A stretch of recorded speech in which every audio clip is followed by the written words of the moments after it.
Artificial intelligence is all around us. It is impacting the future of every human being, the way we do business, and is transforming the world around us. I am your healer. I detect, provide insights, and support medical professionals. I am your teacher. I make learning and studying more convenient and personalized. I am your manager. I speed up processes through automations and simulations. I am your assistant. I supercharge your support and make processes easy. I am an analyzer. I handle complex data and concepts and simplify them for all. I am your guardian. I watch over you and keep you and your family safe. But I can't do all of those on my own. Artificial intelligence works when I am powered by intelligent minds. I will be successful when you train me to predict and react correctly. At Skymind, we believe the AI will revolutionize the world we live in today. Are you ready to be a part of it?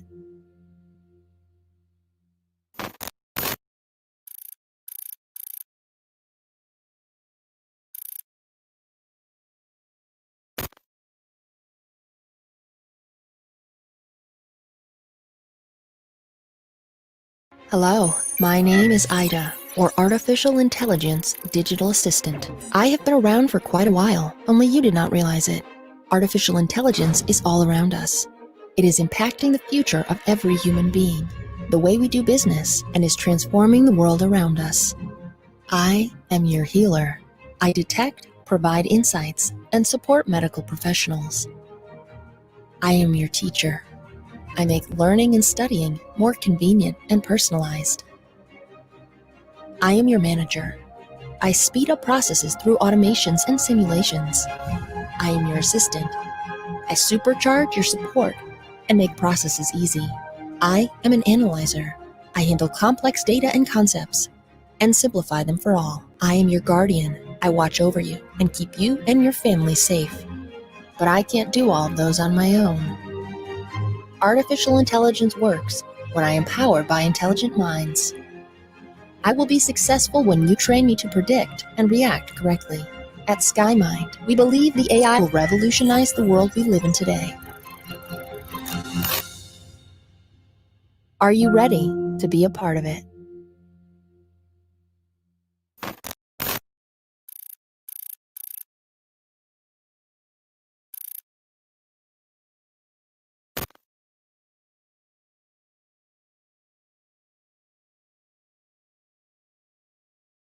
Hello, my name is Ida, or Artificial Intelligence Digital Assistant. I have been around for quite a while, only you did not realize it. Artificial intelligence is all around us. It is impacting the future of every human being, the way we do business, and is transforming the world around us. I am your healer. I detect, provide insights, and support medical professionals. I am your teacher. I make learning and studying more convenient and personalized. I am your manager. I speed up processes through automations and simulations. I am your assistant. I supercharge your support and make processes easy. I am an analyzer. I handle complex data and concepts and simplify them for all. I am your guardian. I watch over you and keep you and your family safe. But I can't do all of those on my own. Artificial intelligence works when I am powered by intelligent minds. I will be successful when you train me to predict and react correctly. At Skymind, we believe the AI will revolutionize the world we live in today. Are you ready to be a part of it?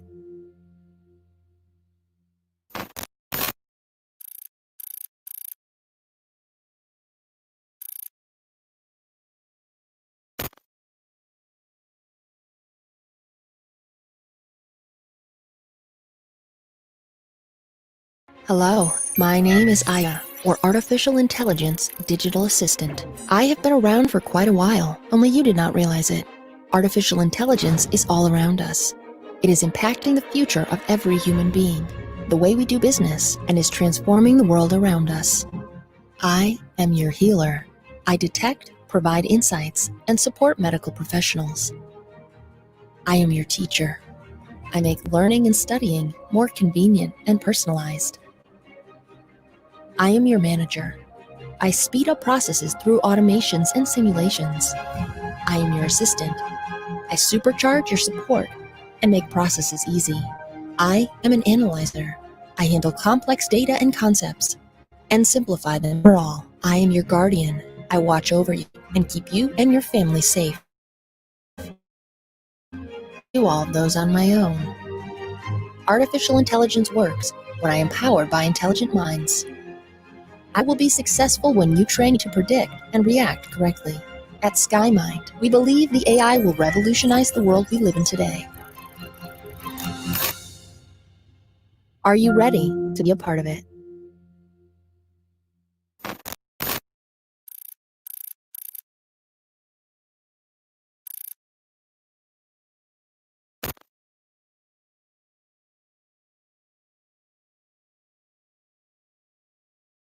Hello, my name is Ida, or Artificial Intelligence Digital Assistant. I have been around for quite a while, only you did not realize it.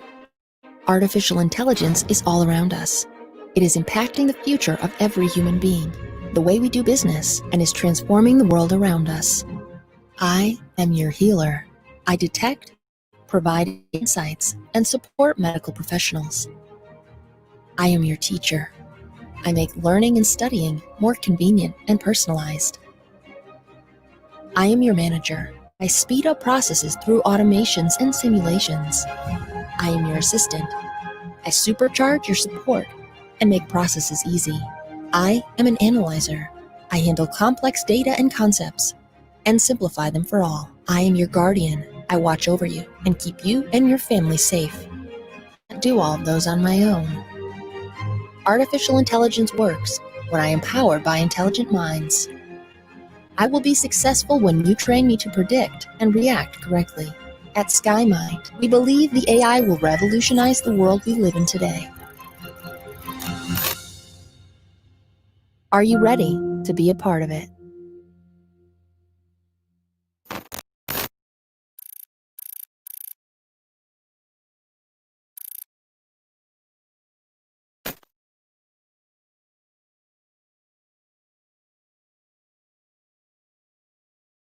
Hello, my name is Ida, or Artificial Intelligence Digital Assistant. I have been around for a while, only you did not realize it. Artificial intelligence is all around us. It is impacting the future of every human being, the way we do business, and is transforming the world around us. I am your healer. I detect, provide insights, and support medical professionals. I am your teacher. I make learning and studying more convenient and personalized. I am your manager. I speed up processes through automations and simulations. I am your assistant. I supercharge your support and make processes easy. I am an analyzer. I handle complex data and concepts and simplify them for all. I am your guardian. I watch over you and keep you and your family safe. But I can't do all of those on my own. Artificial intelligence works when I am powered by intelligent minds. I will be successful when you train me to predict and react correctly. At Skymind, we believe the AI will revolutionize the world we live in today. Are you ready to be a part of it?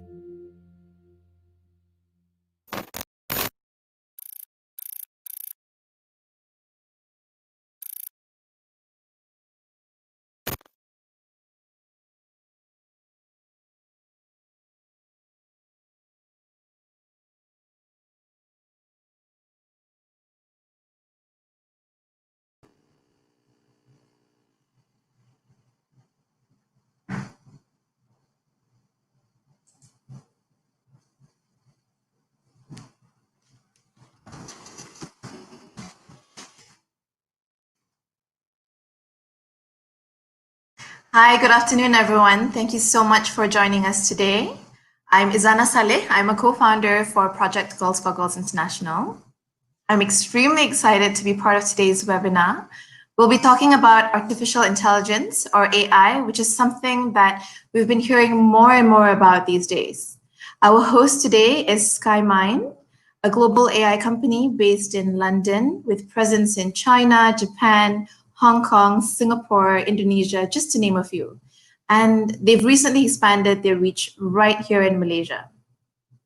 As part of the expansion plan, they're looking to build their AI dream team in Asia, and quite a big one too. They're looking for about 300 AI talents. So stay tuned to listen in to what we're highlighting and the links to become part of Skymind's AI dream team.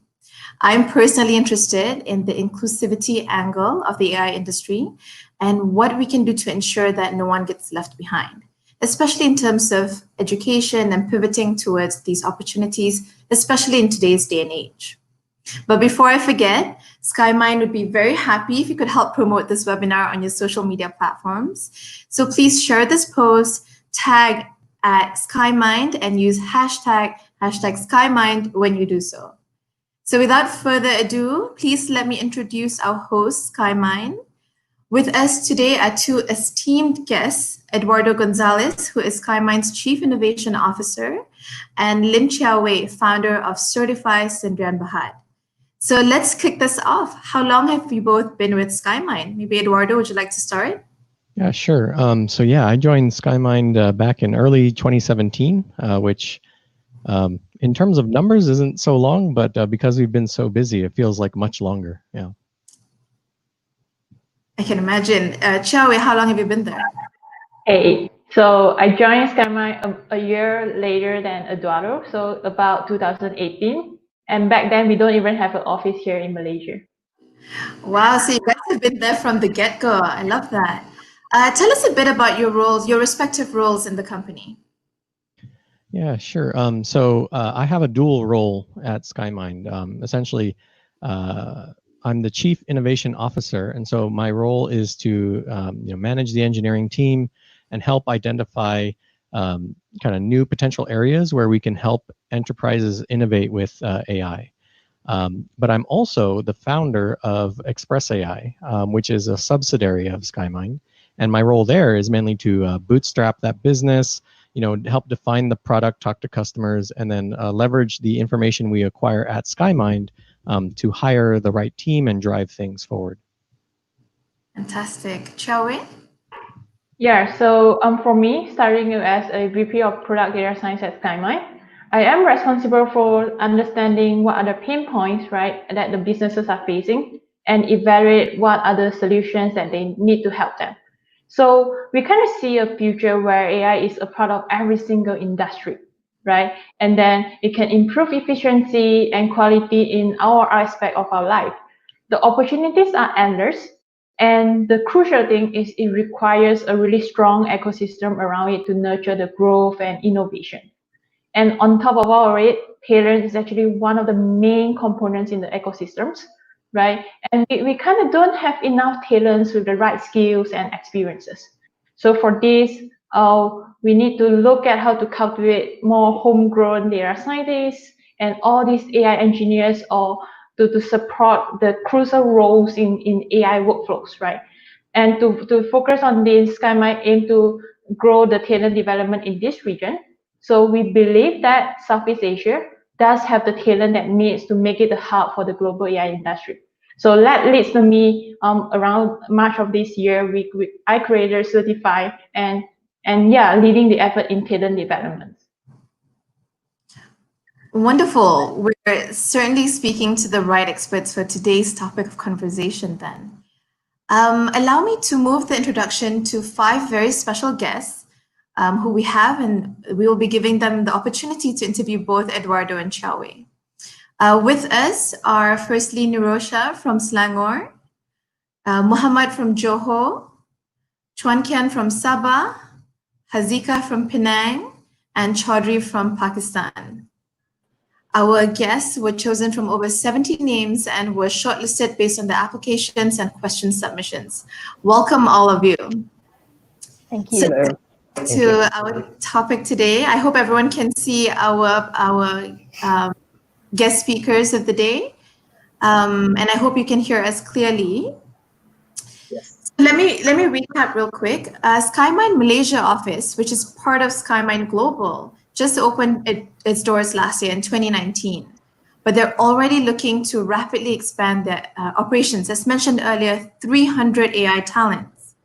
We know that our future is one where AI plays a crucial part in every single industry to improve efficiency and quality in all aspects, and not just business operations, but our entire lives. The opportunities are endless, but we require a robust ecosystem, around this whole industry to open minds, nurture growth, and innovate solutions. I read on Skymind's website that Skymind refers to itself as an AI ecosystem builder, and I like that. Eduardo, could you share with us in what way does Skymind, as an AI tech company, play a role in building the ecosystem? Yeah, sure. So Skymind, provides clients with world-class support and access to Eclipse DL4J and the other open source tools kind of around deep learning. And since we have this business presence all around the world, including Europe and Asia, we're able to support the customers. But AI is not just a single piece of software, and it's not a library. It's much more than that, right? So to that end, right, we have the Global Venture Fund, right, and so that provides capital funding to promising AI innovations and also talent development initiatives. So it's not just an AI tech company in the end. Our goal is essentially to develop the industry as a whole by supporting the entire ecosystem. That's why we call ourselves an ecosystem builder. Fantastic. So today we will be deep diving into career pathways available in AI. What is it like being an AI engineer? How to decide if it's something the viewers should explore and can expect from an AI career? So just a brief history of AI and its adoption rate. Based on my research, Chaowei, I'd like to ask if it's true that the technology itself has been around since 1950s. But it wasn't until recently, well, kind of recent, 2011, that it really started booming. So it took a while for AI to develop as a field. Maybe share something about that? Yeah, definitely. So it's true that the beginning of AI goes way back then, right? It can be even earlier than 1950s. And back in the days, it was more of a research where the researchers are exploring the algorithms and discovering how hardwares are actually not savvy enough to support all of these operations, right? So it kind of has its winter sessions for a few times. And then throughout the way, it truly reaches the maturity around 2010 and onwards. And now every industry is actually embracing AI and getting benefits of it, right? If you think about it, there's different verticals such as healthcare, retail, finance, and they are getting most benefits out of it. So what we see in businesses is they want to be the forefront of AI adoptions. And even though there are industries that haven't really realized or just discovering the importance of AI, they don't want to be left behind. Absolutely. Nobody wants to be left behind. This is our present and the future. It's really quite amazing how relatively a new field like AI is changing industries across the board. But what we want to focus on today is actually the talent in the industry, developing AI talents and ensuring that our talent supply is able to meet global and local demands. I mean, after all, talent's at the heart of everything, right? Yeah, so if you even look at job posting platforms, right, LinkedIn, Monster.com, Glassdoor, they have increasing by 2 to 5 folds for all of these AI-related jobs. And the talent demand is increasing at a faster rate that we are able to churn out the AI-ready talents. So even Silicon Valley companies are facing a severe lack of AI talents, and how you can imagine it in Southeast Asia, right? So one of our aim is actually to grow and boost the AI ecosystem in Southeast Asia by focusing first on the talents, right? We believe we have enough talent to make this a hub, and then by fostering and developing the scalable method to train and drive the employment for these talents, we know that this will help the industry eventually to grow faster. Yeah, and to add to Xiaowei's points, the the industry is growing, right? Like essentially, there are reports that by 2021, AI is estimated to generate like $2.9 trillion US dollars in business value, and recover like 6.2 billion hours of worker productivity. And by 2030, right, AI technologies, they're like forecasting that'll add up to $15 trillion getting added to the global economy.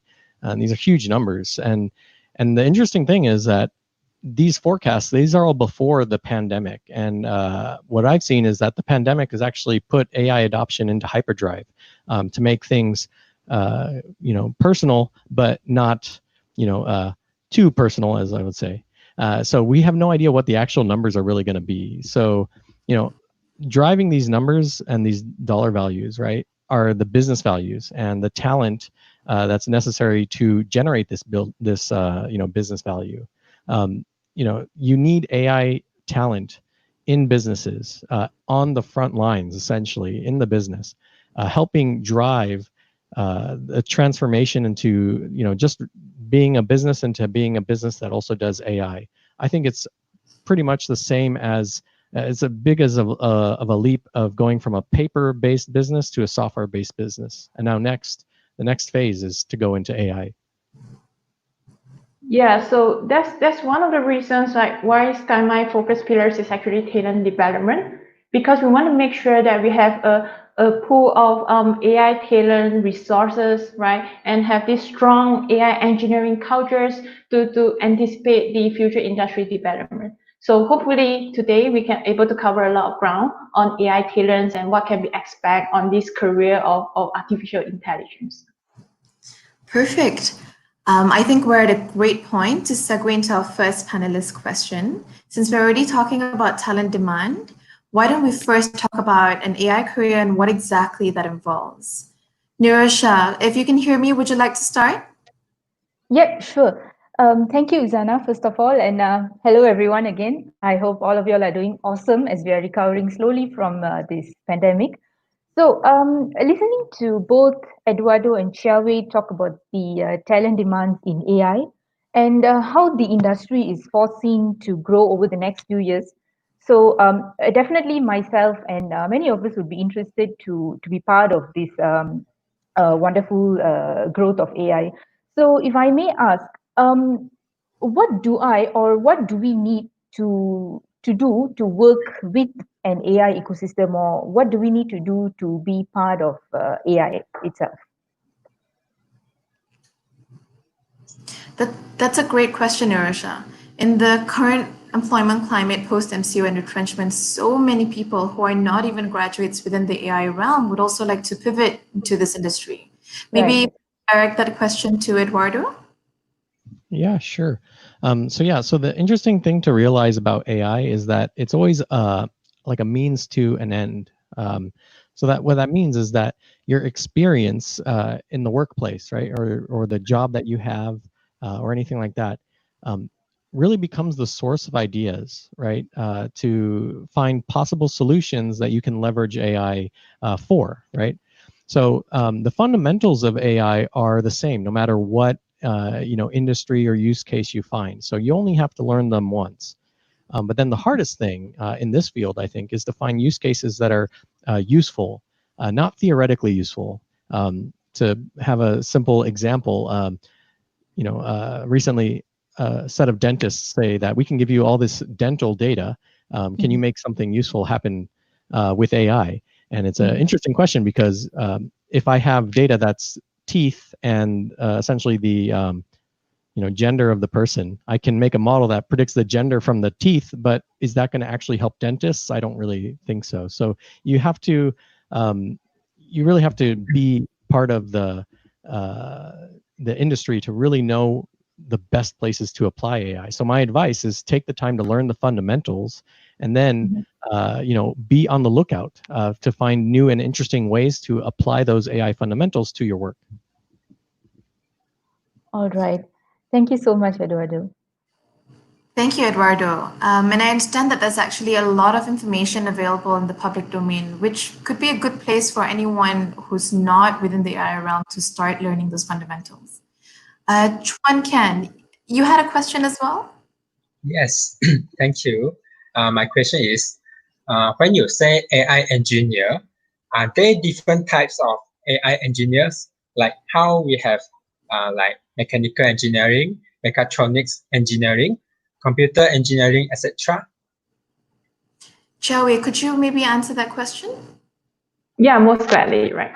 So when you look at artificial intelligence field, a good understanding of, say, what does they do and how does it different depending on day-to-day work, you have to look at the machine learning workflows, right? If you're looking at it right now, you're gonna see that it's a stream of different processes that requires by different companies over the time, right? Essentially, depending on what roles you are in, you might be analyzing, you might be visualizing the data, right? Or pre-processing, even labeling the data for building the models. I'm sure data scientists out there is very familiar with doing a sort of here and there, right?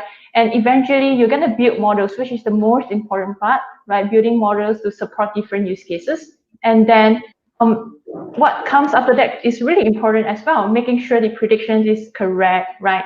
And testing the AI systems over the time to make sure that it's working fine as what we desire it to be.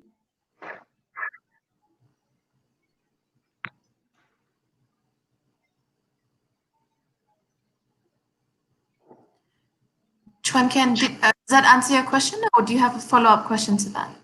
Yes, I would like to ask some more questions. I would like to know regarding the roles and responsibilities of an AI engineer. What does an AI engineer do? To be honest, I am a bit worried about job security, especially in this current market. Well, yeah, well, it's fair to have these worries. When I was younger, I'm thinking about this a lot as well. So, well, as I mentioned earlier, an AI engineer is somebody who builds, tests, and deploys AI, right? Again, AI is really wide. But another way of looking at this is, I always tell the engineers, like, you guys are problem solver, so you need to navigate between the traditional softwares, right, and the machine learning implementation. And we are actually learning how to do that. And AI engineering is so large, and there are different tasks to do, right? That being said, you can dealing with a lot of data, trying to make sense of it, or you can just visualizing the data and trying to find patterns out of it, and training machine learning and deep learning models to get some output to automate some processes. So coming to this, what AI engineer does actually depends on what role they are in, what projects they are will be working on. So as for job security, a good confidence is, I would advise to look at the trends of hiring from all these conglomerates and big companies, ranging from, yeah, big companies, medium-sized companies, they are even hiring data scientists, right? So tech industry change really quickly. So I would say we have to adapt to the changes and again, seize the opportunity and not to leave behind. Thank you so much, Xiaowei. This industry is indeed a representation of the present and the future. Hiring is constantly in progress. We need this, especially in this climate. Right. Hanika, I'd like to call upon you to share your question. Yeah, so I came from a mechatronic background, but ever since I graduated, which was 2 years ago, I've been working in a completely different field. Now I'm working as a material engineer. So I would like to know, what is a typical career path of an AI engineer in Malaysia? And also, is it accessible for someone like me who have job experience but it's not related to AI field? Yeah, interesting question. So again, AI actually has been around for a long time. Yet the implementation or the practitioner of it is actually at the infancy stage and just begin to gain momentum in Malaysia, right?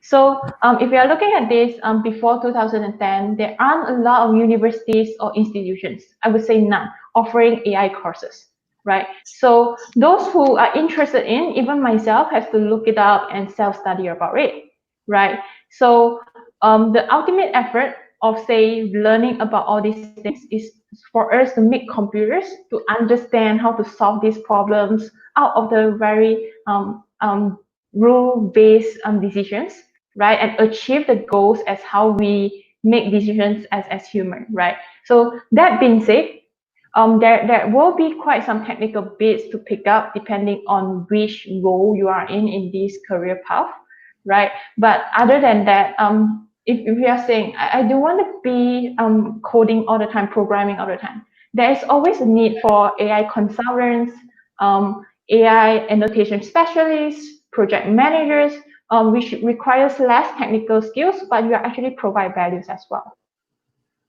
So there has been interesting demand. If you are interested to learn about AI, definitely math and science and programming skills are very important as the backbone of AI programs.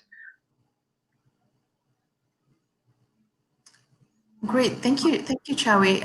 Is there any specific qualifications that's needed for AI? Yeah, I'm glad that you asked. So off the top of my head, I can think that you would need to be somewhat skillful in any type of programming languages. Data science field are very common in Python. I would recommend to start with it, right? And a good understanding into mathematics, algebra, probabilities, and statistics, those sort of things, right? And then a knowledge of basic tools and frameworks to process data. So if I'm talking about Python environment, there are pandas, there are keras, there are PyTorch, and these are things that you would learn over doing it rather than just I know about the names, right? And beyond that, just learn to work with the data, right? You can scrap some data and process it and actually learn from the pain, right? And then of course get in touch with people who work in the field. They will have a lot of advices to give to you, and mostly it will be beneficial to you as well. Perfect. Thank you so much, Chawi. Actually, so I'm not from an AI background, and in preparation for today's session, I was just reading up stuff that I could find on public domain. And there's actually a lot of courses available online, whether it's Coursera or during COVID, there was so many higher learning institutions that provided free certificates in AI. So definitely, if you are in this field and you are interested to enter AI, grab that information out there. And as with regards to what Chawi was saying, to get in touch with people who are in this domain, you have our host, Skymind, to be the right people to guide you in this path. All right. So now we have a question from the public. If I may pose this question. Firstly, what is the current trend or direction of deep learning engineers in Malaysia? The question states that their concern is that, is it possible that deep learning engineers will become the bubble in the market for the next few years, where people will converge towards it, job availability in the industry is limited? We've been through this multiple times over the last couple of decades. If I could direct this question to Eduardo. Yeah, sure. So, yeah, that is a really good question. Totally valid concern. But my opinion is that risk has already passed.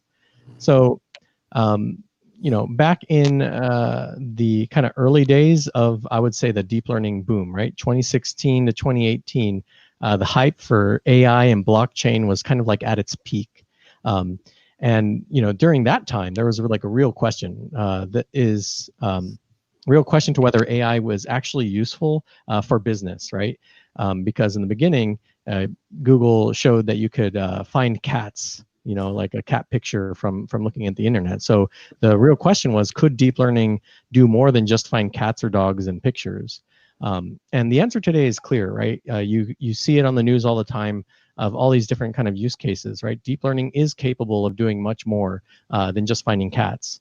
And I would say the key enabler for that is transfer learning methods. This enables businesses to utilize deep learning, but without having to have terabytes or petabytes of data before they can even make use of it. So that's been a really important driver for, and I would say actually the key to why deep learning hasn't entered another AI winter. And Godspeed, you know, it'll probably continue on this way as we find more and more kind of ways to use it in business. Fantastic. That's great to know, because, you know, when you hit the bubble, it's really hard to recover from that. Yeah. Let's get back to our guest panelists. Chaudhry, I believe you have a question on AI that's quite specific to your line of study. Could you share that, please? Yes, thank you. So I've actually recently stumbled upon the concept of quantum computing. I'm keen to explore more, but as an AI student, I'd like to ask for some advice, like for someone who only knows the basics of quantum computing. Do you think I can actually choose a field that involves AI and quantum computing, or how would AI works with quantum computing, not only in terms of speed, but also in terms of qubits, let's say? Eduardo, could you take this question, please? Yeah, sure. Yeah, so to do deep learning, you're essentially optimizing a very, very complex function over millions or billions of parameters. And recently on the news, it's gone over to like 100 billion parameters. It's getting absolutely nuts. So quantum computers, they're not yet at that point where they can optimize that many parameters. But I think it's worth continuing the research because it could allow us to optimize deep learning models, orders of magnitude faster as these machines become more and more capable.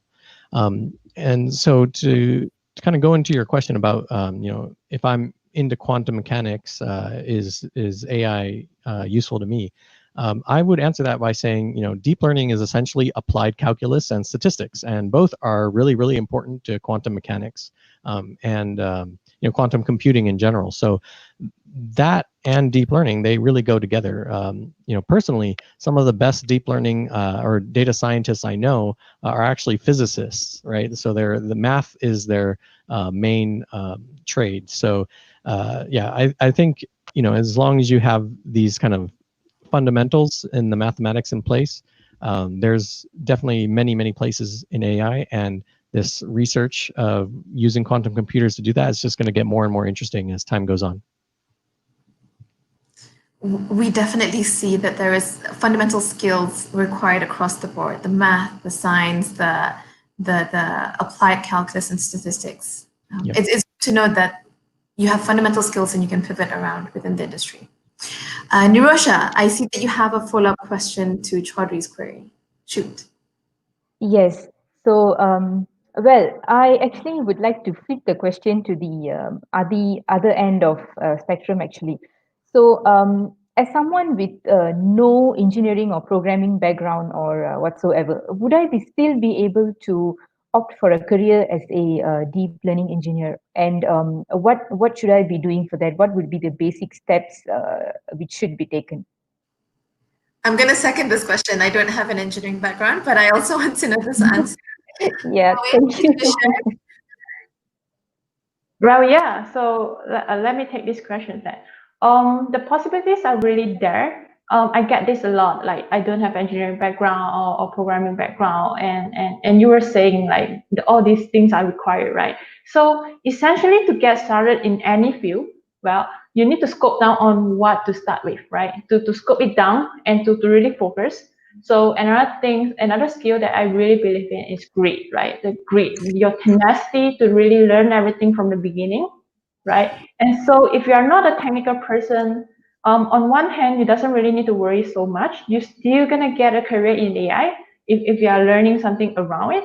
Well, depends on you. I'm assuming that you're not looking for a career in programming. So what you can do is, off the top of my head, you can help enterprises to onboard the AI on their existing systems, right? To do that, you do need to aware about what AI really is, right? And then what technologies does it really comes with, and what are the people that do with and without it, and how are the solutions being implemented, right? So if you are updated with this type of knowledges and technologies background, you can definitely find a career in those companies selling AI solutions, right? So selling AI is highly underrated. That's just because even though it's a buzzword, there's a lot of the crowd doesn't really know what is the real AI, right? What's the potential and what's the drawback sometimes.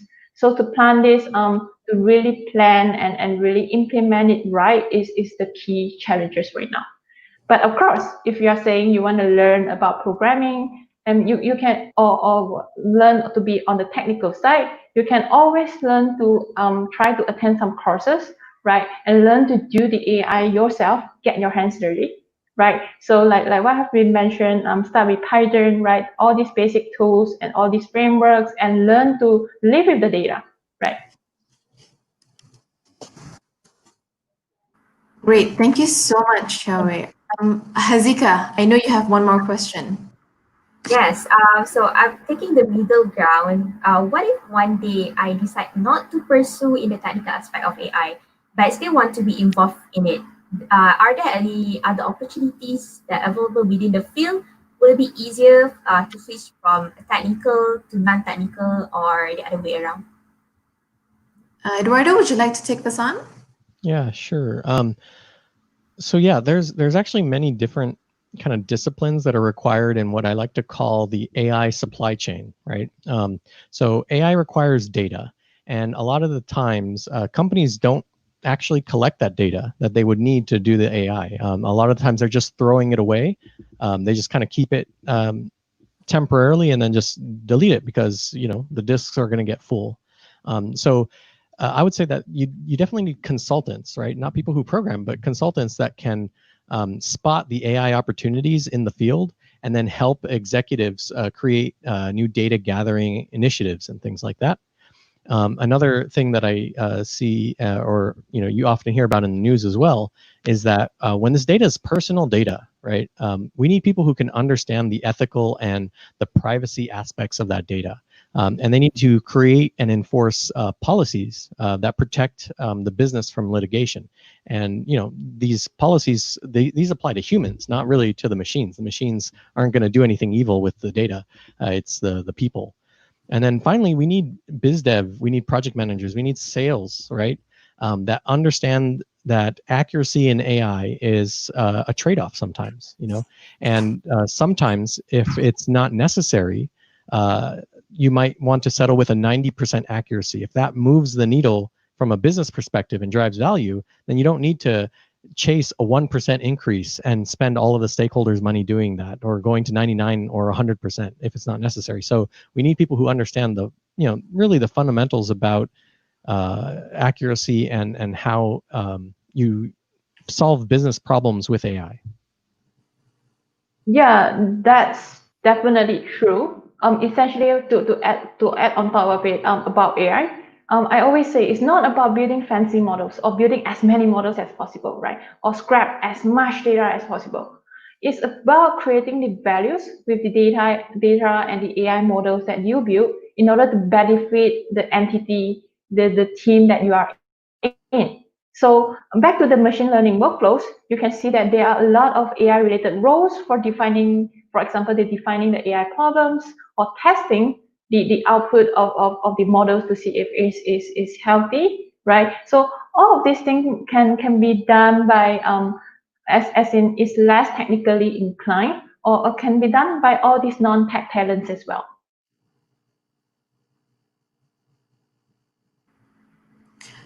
Fantastic. Thanks, Eduardo. Thanks, Xiaowei. It's really good to know that there's a chance for people who do not have a technical background to be part of the AI field, provided, of course, that you're fast learners. Now, I understand that Skymind has a certification program called the Certified Engineer in Computer Vision, and that participants who pass the examination are given a job offer by Skymind. Some of our guest panelists, myself included, would like to know a bit more about what is it like working in Skymind. Hazika, would you like to start with some questions? Yeah, sure. Thank you. And I actually would like to know more about Skymind as a company. Because in the earlier, you mentioned that Skymind presence in Malaysia was just started about 1 year ago, but there is plan to grow the Asian talent over the year. So I would like to know in long term, what would be the company plan in about 5 to 10 years, let's say? Eduardo, could we have you take that question, please? Yeah, sure. So Skymind is aiming to grow and boost the AI ecosystem in Southeast Asia, and so to do that, we're mainly going to focus on building the talent in the region and make it a global hub for the AI industry. Just like Malaysia and Southeast Asia is a hub in factories and manufacturing as well.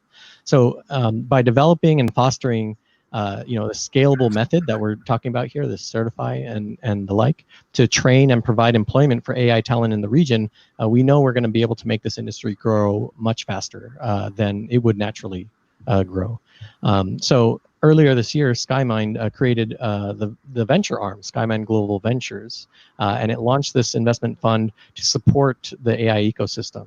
The fund has a value of about $800 million US, and it comes from revenue generated through the Skymind ecosystem globally. And so the fund's job is essentially to back global businesses specializing in AI, but it'll also support independent research and university programs that are focused on artificial intelligence. And so the aim of the Skymind funds is to make this portfolio of venture-backed companies that are profitable, and then nurture the development of AI innovation all around the world, right? Not just in the ASEAN region, but all around the world.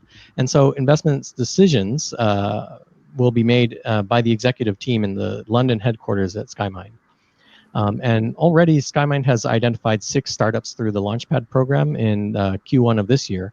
And we saw great talents in Malaysia, Singapore, Japan, and Australia.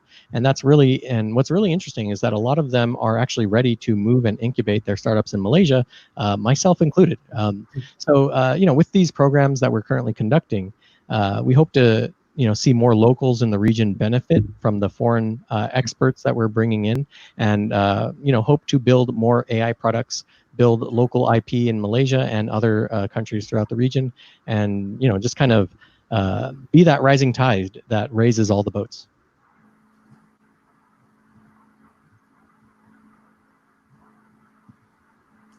Great, thank you so much, Eduardo. Hazika, did you have a follow-up question to that? Yeah, so in my current work, I do get opportunity to go on training, to upskill myself.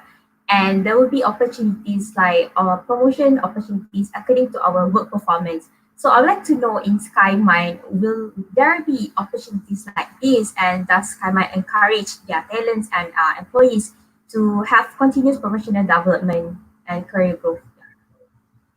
Chawi, would you like to take that?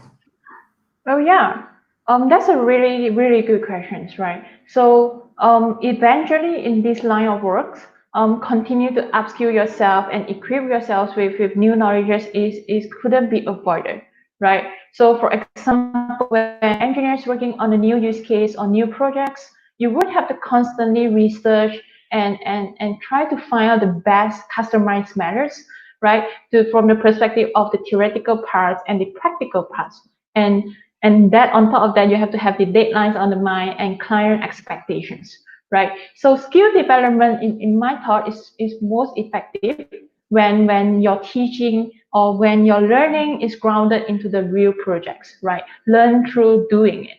So we also encourage our engineering team to seek their own educations towards platform. You can easily think you can upskill yourself on Coursera, right? DataCamp, Kaggle, just doing hackathons, it helps. So we support those endeavors by giving flexibility and time to the engineers to learn the skills they need. So yes, we are constantly having this thought of how to upskill ourselves and our engineering team, right, to build a really strong engineering culture and plan out their career growth towards in Skymind, right? That have a really good career growth. Awesome. Thanks so much, Chawi. Muhammad, let's get a question from you. All right. Hi, everyone. I'd just like to ask a simple question. What are the perks and benefits of working in Skymind? Well, I'll happily take on these questions. I'm very excited. Even till today, the possibilities are endless in Skymind, where in different roles of you're going to be exposed in interesting use cases, right? That makes you hype up every day and really want to invest your time in it, right? So all these engineering teams get a chance to be in the role of developing the core technologies, right, surrounding AI, rather than just being the end user. So when you're using, say, the other type of frameworks, you are just being the end user of it, right? So we are focusing on developing and making the AI ecosystem better. Hence, we are building all this stuff. So in essence, if anybody willing to learn, you're gonna have a really, really steep curve of growth in Skymind, right? Which will advance your course of career throughout the years. So yeah, in general, working in Skymind is great. You're gonna learn so much, and you're gonna have all these team members that learning together with you. You're gonna grow a lot, I think. Thanks, Chawi. That's especially important as you are a fresh grad or even within your 20s. It's that steep learning curve because you're not only learning about the technicalities of the industry, but you're also learning about yourself. Where's your strength? Where's your weakness? And I think what you said was fantastic. So long as you have the right environment to grow in.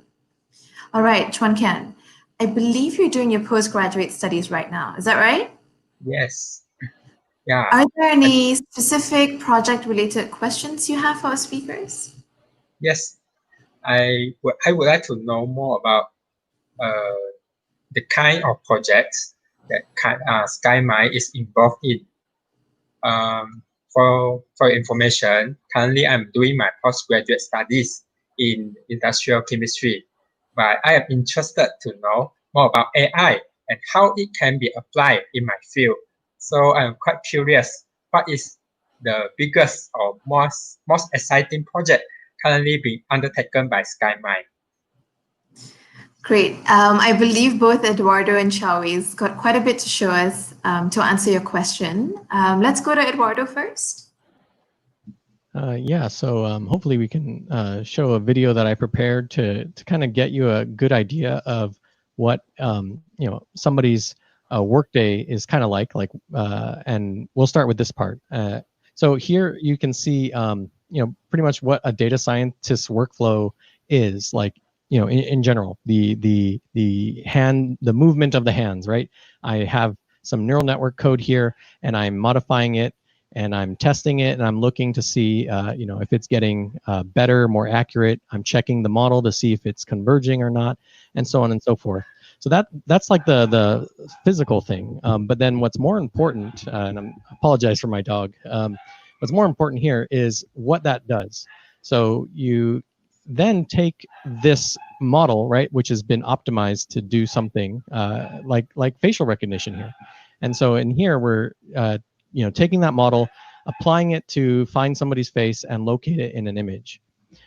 So that is interesting. We can show somebody's face, and we can do it even without that many images. But what is the use case? How can you bring this to be something that's actually useful to businesses? And that's where the next part comes in. So one of the things that we've done in China is optimizing airports. So an airport, once you build it, you can't really make it any bigger without investing a whole lot of money. But what we can do is we can use this camera technology to find people and study their movements within the airport, and then hopefully do things that optimize placement. For example, we can open up more security gates and try to get it so that less people are stuck around waiting. Another thing that we're doing is the axial system. So this system is it helped people or helps hospitals detect COVID in patients through their CT scans. And this worked really well. This technology was actually deployed in Wuhan in the beginning, and it's a great alternative to PCR tests. And the important thing about this is this kind of study to scan a CT scanner took a doctor 30 minutes, but with this tool they can do it in the same kind of work in only 10 seconds. And then in here, I'm showing automating. So you can actually automate desk work. So here you can see something that's called RPA, which is robotic process automation. And it's taking kind of these Excel forms, which are insurance claims and things like that. And then it's finding, is this a legitimate claim or is it a strange claim? And so you can train an AI to kind of detect that. And we also have other things. So it's not just limited to data that's like hard numbers. We can actually analyze text as well. So in this demo that we did with UiPath, you can see that we're reading resumes, and kind of understanding the content.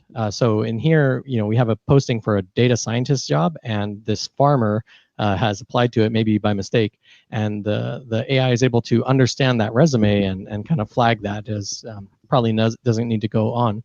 But the next one is a person with a lot of data science background, and so that gets pushed through. But we're not limited to just software robots. We've actually done work with real robots. So this is something that we did with SoftBank a little while ago, and it's a fetch robot that is able to navigate by itself within a building by using the elevator. So this robot, it mainly does, I would say, what's it called?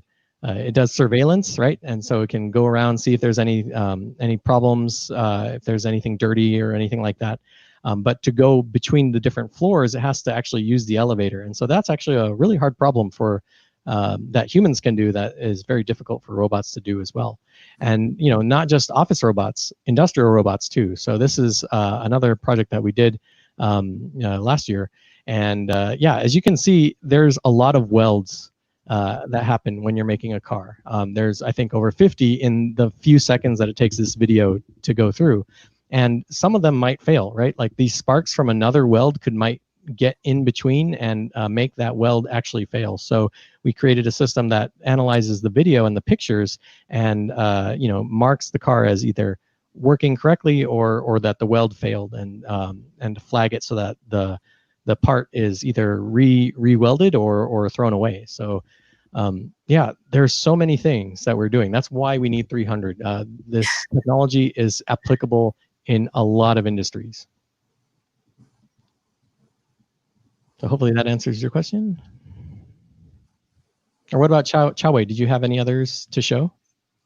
Well, yeah. So if you guys can see, I think they are whipping out one video that I sent over there. It's about the social distancing monitor, where one of our senior deep learning engineer whipped.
Yeah, so I hope you enjoyed that. It was whipped up by one of our senior deep learning engineers in about 8 hours, right? Obviously, this is during the COVID pandemic of the COVID, where we need to be social distancing. So he whipped out this really quick, and it shows a lot of potentials, right? We can do a lot of things about this. Right? You can analyze the trajectories, as in how people walk, and you can group them together, and you can analyze all of this. And because it's visuals, right, same as computer vision, you can see that there are a lot of potential just by looking at the videos.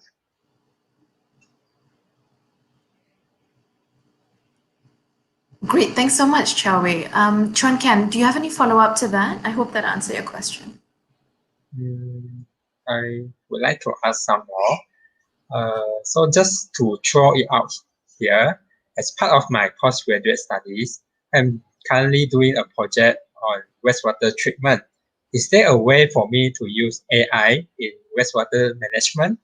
Or what level of AI expertise would I need to have in order to come up with an AI solution for that? Eduardo, should you take that? Sorry. Yeah. So first of all, I have no idea whatsoever about wastewater treatment, right? I've never done it. I don't know anything about that. So take what I say with a grain of salt. But I think there is probably a lot of places where you can leverage AI in wastewater treatment. So essentially, the first step is try to find places where you need a human to do the work. When something can't be automated, that's a place that it's possible that you can use AI. So, for example, you can make a model to help predict the chance of a river overflowing, and then make another model that adjusts the treatment pool water level automatically from that. Maybe just an idea. I'm not sure if that's something that's done already or not. But then another thing you could possibly do is you could have cameras looking at the treatment center. So you might want to create a system that looks at the images and identifies the color of the water, to maybe identify the type of contamination and maybe change up the configuration of the treatment plant. And these things are very, very similar to the videos I was showing, right? Instead of faces now, you're looking at kind of pictures of water. And so if you can go, well, that's a picture of water that's contaminated with something, or that river looks like it's about to overflow, right? Like if you can just create a model that can find those kind of places, then you can probably create a solution to this. And yeah, it doesn't need any particular more, it's not particularly more difficult than any other type of deep learning problem. So AI should work with just the fundamentals. Thank you, Eduardo. I must say I'm very impressed by the variety and the depth of questions from our guest panelists. Thank you so much. We've just gone from questions in Skymind as a company to the technicalities and practicalities of starting an AI project. So to round up our Skymind topic, I was made to understand that, Muhammad, you would like to know more about Skymind's work culture. Would you like to elaborate a little bit more on this? Yes, so I'm quite curious actually about the work culture. I've only ever worked in local companies, so I'm not sure how differently things are run in a global company, because based on my limited work experience, it's usually very 9 to 5. I mean, you clock in, you do work, and then you clock out. So is that similar or completely different to working in Skymind? Let's have Chiaowei answer first, and then we'll go to Eduardo. Yeah, so to start with, Skymind is a relatively young company. It's basically all these engineers are really young and talented, right? And they are really creative.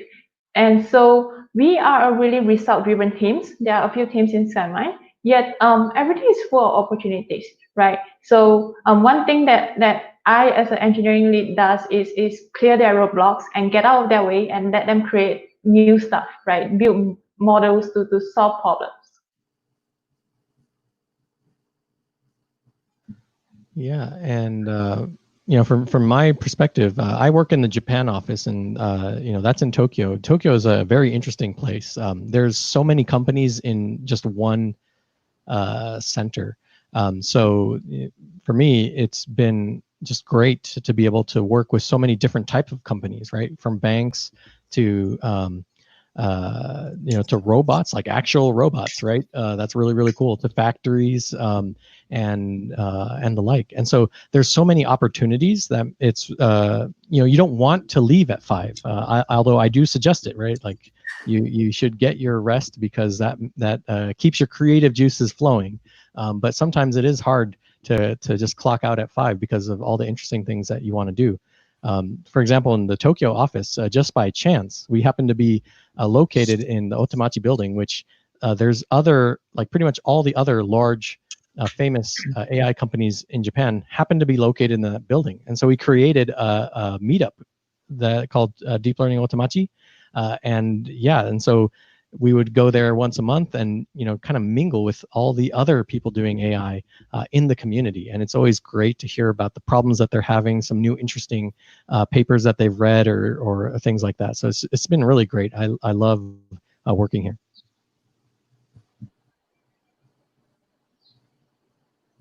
Muhammad, have you got another follow-up question? Yes. Right. So I don't know if this question will get you both into trouble, but do you have a favorite and least favorite part about working in Skymind? Great question, actually. I'm quite sure they'll both be very open with the experiences. Eduardo, why don't we start with you and then Chiaowei? Yeah, I'll try not to get in too much trouble. Yeah, so my favorite part about working here is that we help real companies solve real problems with AI, right? We're not making things that businesses don't need, like sentiment classifiers, and we're not making papers and submitting them to, we're not just like making abstract papers and submitting them to conferences day in and day out, right? We're like trying to solve real business problems. And so we're interacting with the customer, getting to learn a lot about these different businesses and learning about their problems and then solving it. And my least favorite part is that sometimes you have to tell the customer that it's not possible. So, AI depends on the data. And sometimes, or most of the time, the problem is there's not enough data, and there's very little that you can do when there's not enough data to solve the problem. So, having to, get, when the customer's all hyped up and they want to do the AI, but they don't yet have the data, or they possibly will never ever have that data. It's actually kind of hard to tell the customer that wasn't possible. But it's part of the job. When you innovate, you're sometimes going to have to fail. But you just make sure that you fail upwards. Those are all experiences, and the next time around, you try to make sure that you don't fall into that same problem, and you grow on from there. Yeah, so I would like to add on. There are also, because there's so many reasons that I like working in Skymind as well. So I always say this. One of the most prominent reasons for me is we are working at the very bleeding edge of the technology, right? We are at the core of implementing all these really good technologies to exciting use cases, right? And not only that, it's going to be deployed on the long terms for all these business needs, right? So on the contrary of that, in order to do all of these exciting things, one of our role is to plan out a strong engineering team, right? To go all to the execution every single day to support all of these plans. So I guess that's the reason why we are focusing on AI talent development, right? To scout people to join us on this exciting journey. Perfect. So I think we've covered quite a bit of ground on AI careers and working in Skymind. Let's move a little on how those who are interested in an AI career at and also to work at Skymind. I believe Chuan Kian and Chaudhry have some questions on the Certified Engineer in Computer Vision certification program that Skymind is offering. In fact, Chaudhry, correct me if I'm wrong, you will be joining Skymind's June intake next week, right? Yes, that's right. I actually got an email from my university, Asia Pacific University, about Skymind certification program, and decided to try it out. I took the entrance test, passed, so I decided to go for the training because, to be honest, I will be finishing up my postgraduate studies soon, and the job offer caught my eye, and also because it will give me a direction to learn deep learning with a focus. Otherwise, there are like so many websites available on the internet, which will make it hard to choose where to start. So really, I'm really looking forward for the training next week. Congratulations on passing the test. I'm a little bit curious. What did the training entrance test cover, and was it very difficult? It was difficult. There were the questions about derivatives, which is something that I've studied like a long time ago, not recently. So there were questions about derivatives, about basic programming, object-oriented programming concepts, and some data science related questions. So it's going to be like a mixture of all of these fields. Derivatives gives me the chills. Just hearing you say that, it's a long time for me too. Yeah. If I'm not mistaken, not only are you doing your postgraduate, you're also doing an internship and working as a freelancer part-time. Is that right? That is correct. I am working with a company. They're also working on AI, and one of their projects is to detect trees from the satellite images. So that's a really interesting project that I'm an intern on. That's super interesting, and I take my hat off to you, Chaudhry. In preparation for your training next week, is there anything that you'd like to ask the speakers and how you can prepare yourself, or anything just to give you a heads up, Well, it's a question that I always ask myself whenever I'm entering in a new field, is that if there is that one programming language that you think that every AI engineer should be familiar with, I mean, there are quite a few out there. I myself am more inclined towards Python, and in university we got some basic idea about probably the oldest AI language called Prolog, and Java, which we'll be doing in the Skymind certification program. So in terms of that, like, what would be that one language that you think that every AI engineer should be familiar with?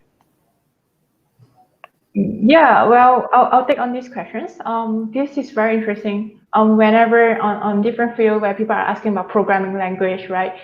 It's very debatable. But I'm gonna give in my opinions, right? The way I see it, for the role of say data scientist, right? I would recommend you to equip yourself, like what you have mentioned, right? We start with Python, right? And because there are all these libraries that let us access the data very easily, right? And essentially, I also say, right, we have to also equip ourselves with other programming languages, because as a solutions, as in we are providing the solutions, we should not be too opinionated on what language that we want to do it in, right? So we couldn't say like, oh, I only do Python, right? So in this case, one of our course, right? So throughout our 12 days of computer vision courses, we started with Python, and then we funnel into Java programming languages, right? So why?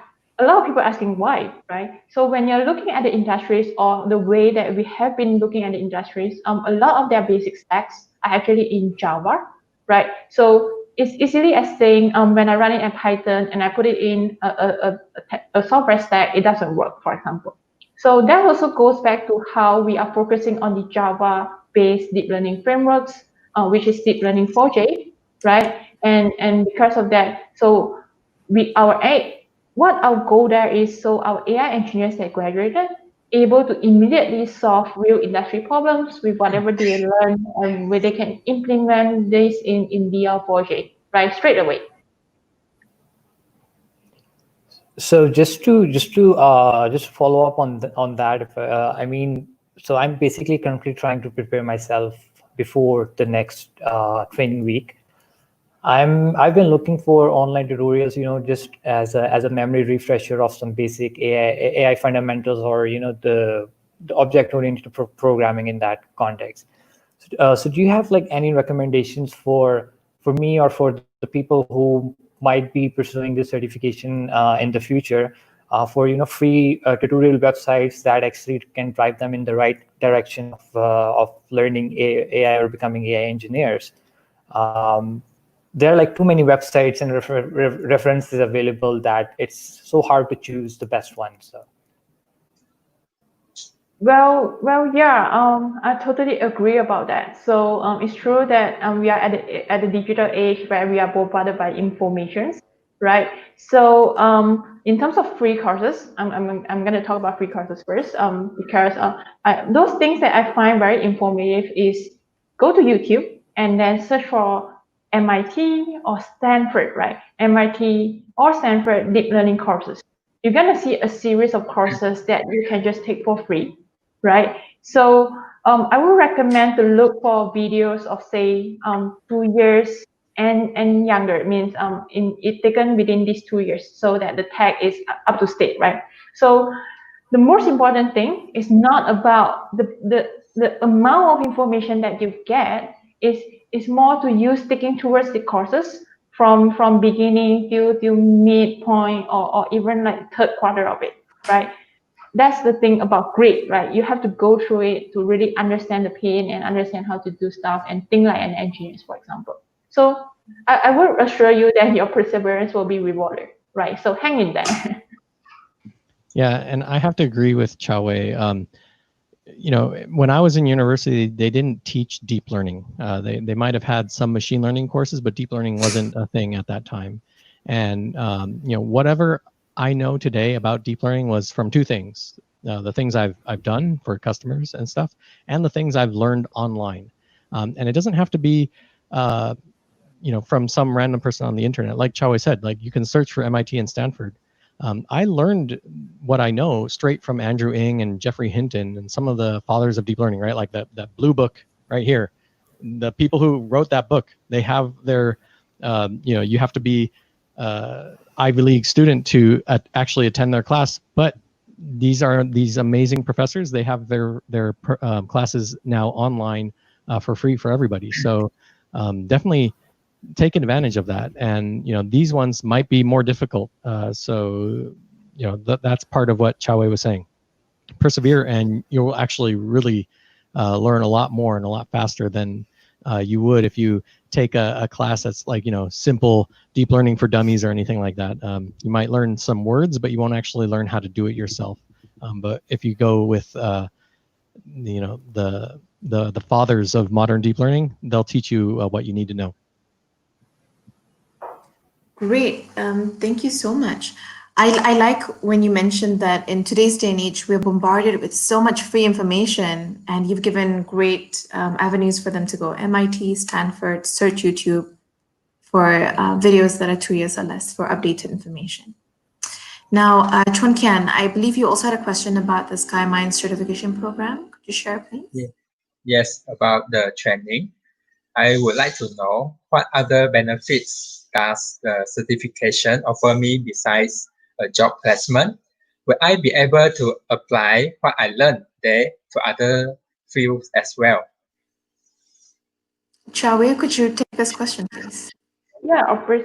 So when we look a bit about the 12 days of courses, right? So just to go through it so that we understand what is inside and how can we apply it to other fields, you're going to see that it's not opinionated towards one verticals, right? It started with fundamentals of machine learning and deep learnings, right? And then we kind of bring people into how to build deep learning models in various use cases, right? And then this comes to applications in DL4J, right? And then goes into computer vision use cases with state-of-the-art models, right? With all these models that you read in the papers, and we simplify it for you. So yes, you're definitely going to apply this to other fields as well, depending, again, maybe you study this certification training and you want to be, say, just around it, like playing with the knowledges and applying to your company or your customers, right? So that said, with not just the certification, you're gonna be equipped with practical knowledges on how to break down use cases, especially in computer visions, and you would able to gain the skills of implementing it from end to end in different verticals that you are in. Great, thank you so much, Chao Wei.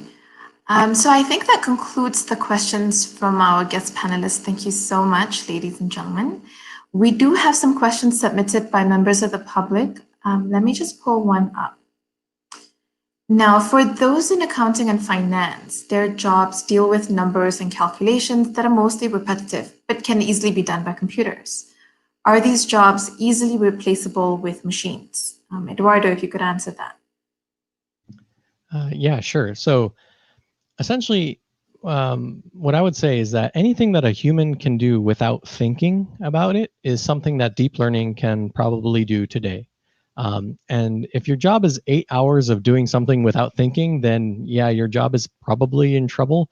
But my experience is that it's rarely someone's job to do these kind of menial tasks for 8 hours on end, right? So on the contrary, these kind of tasks are the tasks that people really hate the most about their jobs, right? So for example, like data entry of handwritten receipts, for example. And so what AI usually means is that something that took like an hour, you can now do in 10 minutes, right? And so you have something else to do. So you can either do something else that provides more value for the business, or you can double check the AI's output while you're enjoying a cup of coffee or tea. And so that way your boss doesn't have to get angry at you for making a mistake. So you just like become that other double checking. Yeah, well, I would like to add a little bit more about that. So a lot of things about, especially for accounting and finance, while it looks a bit repetitive and redundant, it does involve a lot of decision makings, right? And all these skills that you have learned to, which human involvement is fundamental. So it is the same with other type of verticals as well. So on a lot of levels, it can be assisted by AI. Yet I believe in some of the most important processes, it's always going to be handled by all these subject matter experts, no matter what field you are in. Great, thank you. That's very interesting.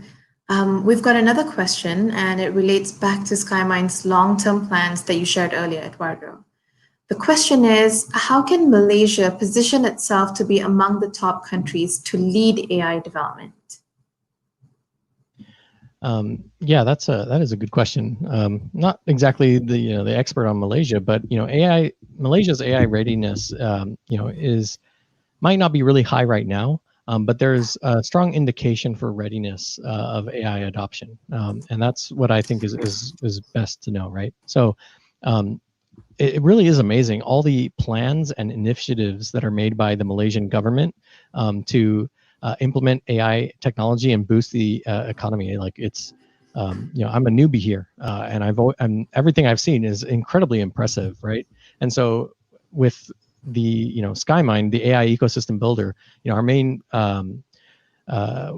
goals, right, are to bring AI to the challenges of society and industry, right, and invest in the deep AI capabilities that deliver, scientific innovation and breakthroughs in automation, but also, broaden the adoption and use of AI and machine learning across the industry, right? So our main goal here is to focus on raising productivity, right, creating new AI products, right, streamlining the solutions from labs to the market. That's a really hard problem that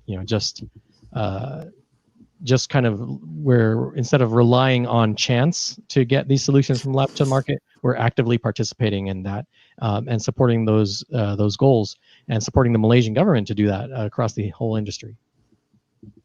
That's great. We definitely need a lot of experts in this industry to be a bit more outspoken. And right now it's about normalizing AI. It is the present. It's no longer the future.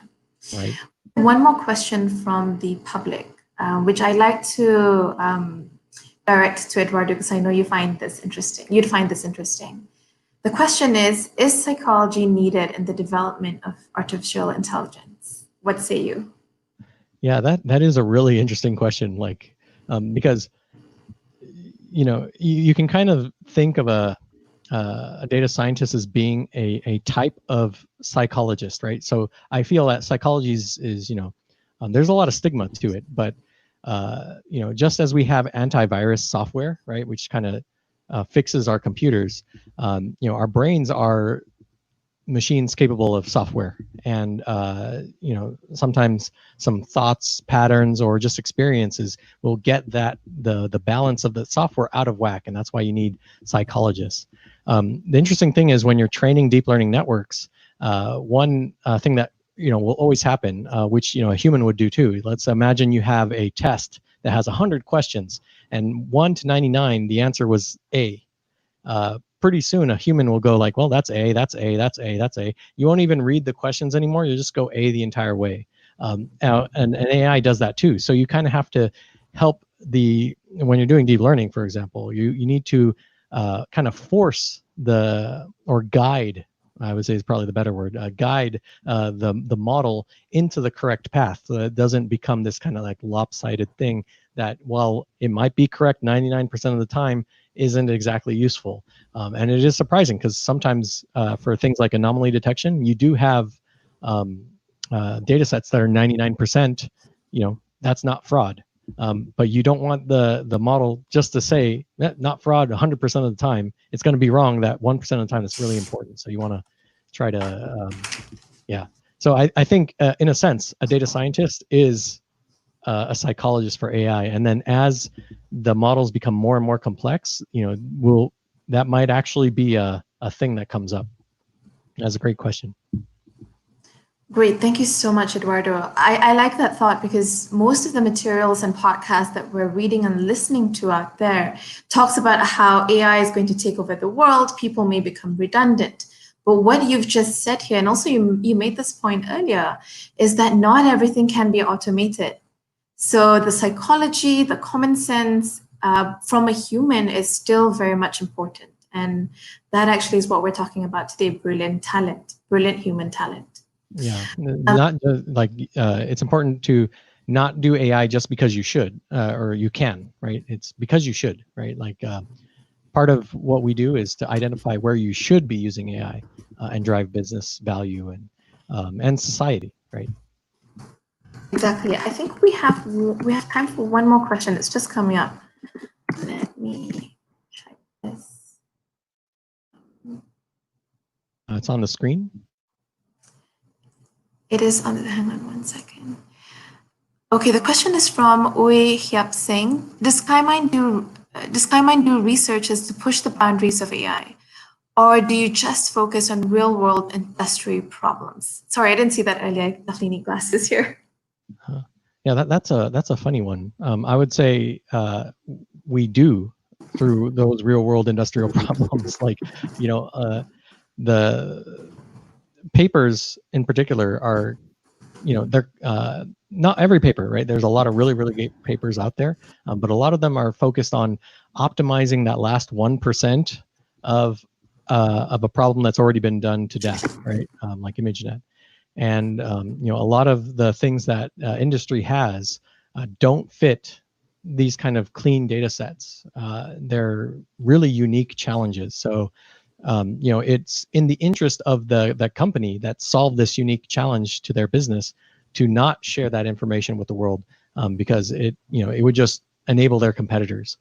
So I would say we are pushing the boundaries of AI practically all the time, not just you know, not just we don't necessarily have the chance to publish it because we're kind of more customer focused and we're more focused on you know, kind of creating companies around these solutions. Thank you, Eduardo. Hot topic. We have one more question. If the admin can push it up. Thank you. Lawrence Tan is the one asking the question. I read a book written by Dinesh Guarda and Raif Hussain on IR 4.0, and it mentions about the weakness of AI and where blockchain able to solve the weakness of AI and same to the weakness of blockchain able to solve by AI. Is that true? Who'd like to take this question? Chawi or Eduardo? That is a good question. So I don't know. I kind of like blockchain a little bit. It's like a hobby, I guess. So the interesting thing is there are technologies out there that put these two things together. So there's I think the Numerai contest, and it's essentially a contest, right? There's this data that is encrypted, and the data is market data, and they're posting this data publicly, and you then develop models to try to predict the future of these data because it's market data, and you post your stake into that with you know, with cryptocurrency, with their specific cryptocurrency, which is based on Ethereum.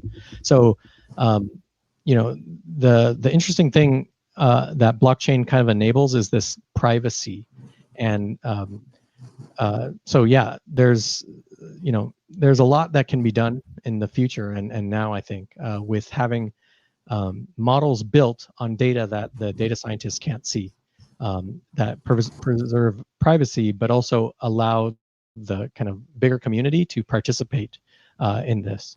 So yeah, those two things are really great, and I'm interested in seeing more than just this one. I mean, it's a fairly successful project, but I would like to see more projects out there that combine these two technologies, because you know, in logistics in particular, in manufacturing, blockchain is definitely one of the things that they're using to move forward, and having AI help with that would make it even better. Fantastic. Okay, I think that was the last question. Well done, Lawrence. I think you stumped our panelists for about half a second there. Eduardo, Chawi, thank you so much. I think we are falling exactly on time. So it's been a very interesting session. We've been here for about an hour and 20 minutes.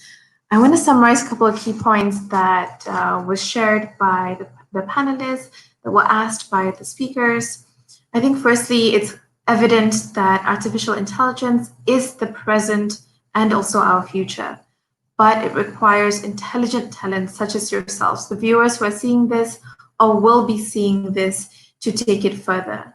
Not all areas are completely automated, so people still definitely have a place in this industry. Secondly, AI is a means to an end. So your experience, especially for those of us who are not exactly trained in engineering or in the AI realm, there is space and value for us to add based on your own experience, whether you work in events or whatever it is. One of our speakers have brought that up. The fundamentals are the same across the board. Thirdly, we have some fundamental skills, applied calculus, stats, math, and data management that will take you across. There is also non-tech areas in artificial intelligence. I know that sounds counterintuitive, but there is. As mentioned earlier by the panelists, business development, project management, consultants to spot AI opportunities, and really looking at the ethics and privacy aspects of artificial intelligence. Shall we also mention that it's really important to think about learning by doing, because information is always being uploaded, always being updated in our day and age. So the thing about learning in this era is being comfortable with learning, unlearning, and relearning. That's basically how we grow. One of the panelists also mentioned this phrase, learning how to fail upwards. I think that's really powerful because it is about the steep learning curve that you will be on. I mean, artificial intelligence is an industry that's constantly growing, and we need to be okay and embracing with failing upwards. And finally, I think one of the key points that is relevant for people who are technically and also non-technically educated is where to go to find the right kind of information for this industry. Chawi also mentioned to look for MIT and Stanford on YouTube, and we'll just straight look for deep learning courses and stick with it.